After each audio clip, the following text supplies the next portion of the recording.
name is Jamie Shifley. I'm a local registered dietitian, and today I'm going to be showing you Second City Greens. Second City Greens is a freight farm. It is a farm that is grown hydroponically, sustainably, and locally, entirely in a freight container. And despite the fact that it is February, it is about 8 degrees and snowing, we're gonna see inside that the plants are growing and flourishing. So right now we're gonna go in and meet Rob Wibler. He is the head farmer at Second City Greens. We're gonna go check out and see what it's all about. Let's go in. Welcome inside, everyone. So here we have Rob Wibler. He is the farmer at Second City Greens, and he's gonna tell us a little bit more about Second City Greens. Well, thank you, Jamie, and welcome everyone to our farm, our freight farm here at Second City Greens. We're a small urban farm that grows things hydroponically, and we got started simply because we wanted to show that small urban farming can be productive. It can be useful in today's environment. We grow things naturally and we grow things clean here in this small little container, and we're excited that you came today to see how we do that. All right, Rob, that sounds wonderful. So can you tell us a little bit more about how this process works? Yeah, happy to. Great. So we've got two main areas where the plants come in. First, they're seeded into what we call grow trays. They're put into a plug and they'll spend 12 to 17 days in this environment here. This is one of two technologies that we use. This is called an ebb and flow, where these trays will be flooded with water and then it will drain down and then be flooded again about 8 hours later. So after they grow to the seedling stage, then they will move over to our second area, which is the grow area. And there they'll spend about 3 to 4 weeks until they reach market size. Very neat. So Rob, can you tell us a little bit more about the technology behind feeding the plants? Yeah, happy to. Great. Again, we're so excited that we are partnered with Freight Farms because we think they have a high-tech piece of farming machinery here, Right. but it grows the old-fashioned way. It gives them the best environment for them to grow in. And the way that that's done is we give them the light that they need and then also the nutrients and the water. And that's mixed through these panels here. So we have different nutrient solutions along with the pH adjustment that are mixed through these sensors here, or they're read through these sensors and then mixed through these mixing units right here, or dosing units as we call it. The circulating tank is here, so all the water for these plants stays here. It circulates through, up in here is read by the sensors and then dosed as appropriate, to then come back here and be available for these plants. As we know, plants don't need a tremendous amount of different nutrients, but they need the right nutrients at the right amount of time, and that's what our technology helps us deliver to the plants. Right. So is that essentially mimicking what they get in regular soil? We love to say here, and one of the reasons we chose container farming is because, well, two reasons. Yes, it does, but we think that it's a little bit better in that we only use 10% of the water that's needed in when you grow it in the soil, and we can do it 365 days a year, Right. which we couldn't do outdoors right now. Right. Wonderful. Okay, Rob, so after the seedlings are ready to be transplanted, what happens next? Oh, damn it. So cool. So they get transplanted from the seedling area over here into what we call our growing panels actually. And they will spend about 4 weeks here. And one of the reasons that we selected this type of growing method is because of the ability to grow them vertically.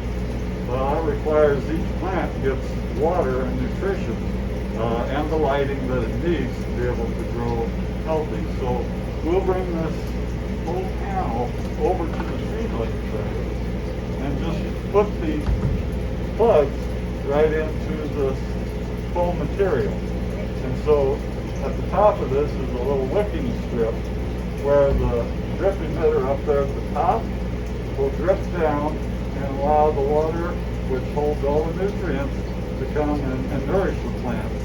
her roots are attached to that wicking strip.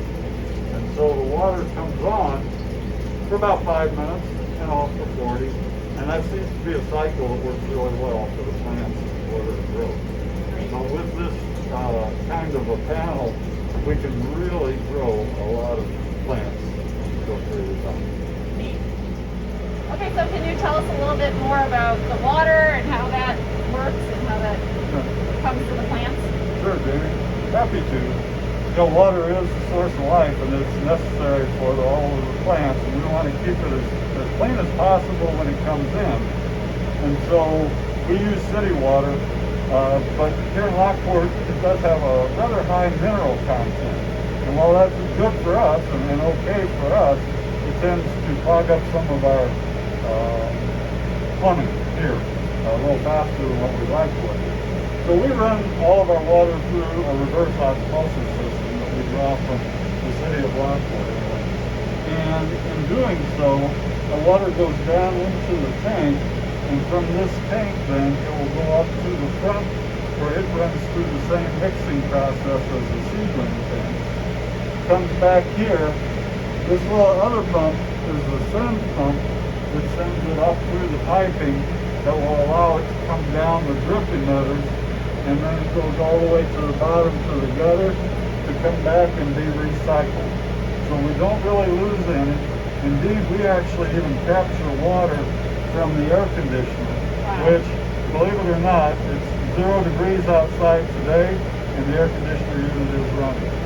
So all of the water that is evaporated or captured by any of the systems used here ends up going back. The only water that will not go back into the system is anything that hits the floor, because we have drains, and then that goes outside. Okay? Wow. Okay, so hopefully you have your sunglasses on. As you can see, Rob has turned on the lights. So can you tell us a little bit more about how the light work, how they, the timing and everything with the lights? Yeah, so thanks, Jamie. Lighting is key to the plant's growth, and what we've found is that there's only a few of the spectrums that are needed for plant growth, and that's part of the high technology that we have here. They've dialed it in to where it knows exactly what the plants need to minimize the amount of energy. So we hit that sweet spot of plant growth with minimum energy consumption. And so using these LED lights, you think LEDs don't put off heat, but they do, and that provides the heat for our greenhouse. But we also have it timed such that the plants get the exact amount of light that they need for the stage of growth that they're in. The seedlings will have a little bit different light amount and time of growth than what the plants, when they reach the more mature age, do. But all of that has been learned over time through practice. We take the best elements of nature and give it to them 24/7. Because they also need to be off to give them time to rest as well. Otherwise, the plants don't have the quality that they really need. If they grow too fast, if they grow too slow, neither one is desirable in terms of delivering the quality of plant, in terms of how it tastes, how it feels, and possibly even the nutritional value. Wow, that's great. I hope you enjoyed our field trip to Second City Greens.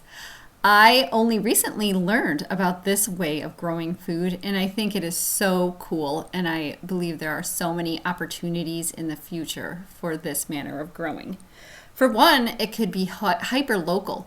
You could place this in a downtown area, in the inner city where there's less access to fresh fruits and veggies, by schools, hospitals, you name it. So many opportunities. And it's very sustainable. You can grow food throughout the year, no matter what the environment. As you saw, it was a very cold, snowy day in Chicago, and this was growing. Additionally, it saves a lot of water because it's such a controlled environment. It really uses up a lot less water, so that makes it much more sustainable. And it would be really neat to integrate this into school systems and educate kids about how their food grows, and also then give them access to that food. So I hope you'll support endeavors like this. I am going to be working with Second City Greens and teaching recipes and ways to use their greens and their herbs. So thank you for watching, and I hope you enjoyed our field trip today. Thanks.